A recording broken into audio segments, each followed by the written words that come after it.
టోటల్గా తెలంగాణ రాజకీయం మొత్తం ఇప్పుడు మరొకసారి కేసీఆర్ చుట్టూ తిరుగుతున్నది. కేసీఆర్ ఫామ్ హౌస్లో ఉన్నప్పటికీ ప్రజా సమస్యల మీద ప్రతిపక్ష నేతగా ఆయన స్పందించినప్పటికీ ఏదో ఒక రకంగా కేసీఆర్ పేరు రాష్ట్ర రాజకీయాల్లో చర్చనీయాంశంగా మారుతూనే ఉంటుంది.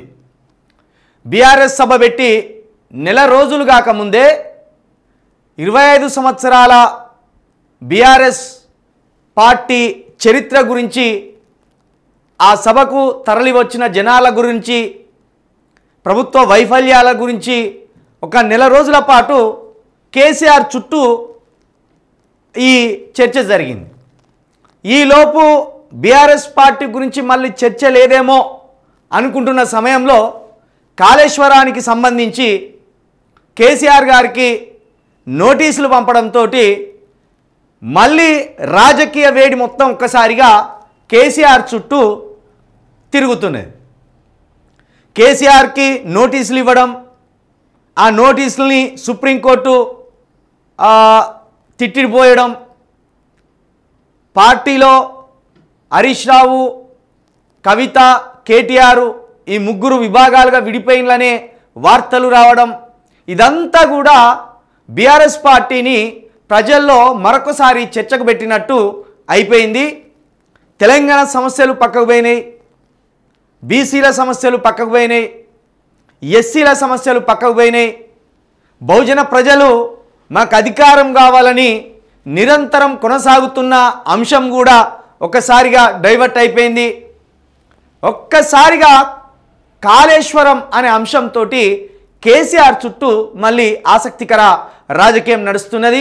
ఈ క్రమంలోనే హరీష్ రావుతో కేసీఆర్ 2 గంటలు భేటీ అవ్వడం, కేటీఆర్ హరీష్ రావు ఇంట్లో భేటీ అవ్వడం, కవిత నాకు పార్టీలో అన్యాయం జరుగుతుంది, నా మీద విమర్శలు వస్తే, ఆరోపణలు వస్తే ఎవరు ఖండించలేదు అనడం, ఇవన్నీ కూడా బీఆర్ఎస్ పార్టీని చర్చల్లో ఉంచుతూనే అసలు బీఆర్ఎస్ పార్టీలో ఏం జరుగుతుంది, బీఆర్ఎస్ పార్టీలో కవిత ఉంటుందా, లేకపోతే బీఆర్ఎస్ పార్టీలో హరీష్ రావు ఉంటాడా, లేకపోతే నోటీసులు అందిన తర్వాత కేసీఆర్ వ్యూహం ఎలా ఉండబోతుంది, కేసీఆర్ జైల్లో పడే అవకాశం ఉందా, కాళేశ్వరం పేరుతోటి కేసీఆర్ని జైల్లో వేస్తారా, లేకపోతే ఇంకో ఫోన్ ట్యాపింగ్ అంశంతో హరీష్ రావుని అదుపులోకి తీసుకుంటారా, లేకపోతే ఇంకొకటి ఈరేస్ పేరుతోటి కేటీఆర్ని అదుపులోకి తీసుకుంటారా అనే ఇలా రకరకాల అంశాలు ప్రస్తుతం రాజకీయ వర్గాల్లో హాట్ టాపిక్గా మారినాయి.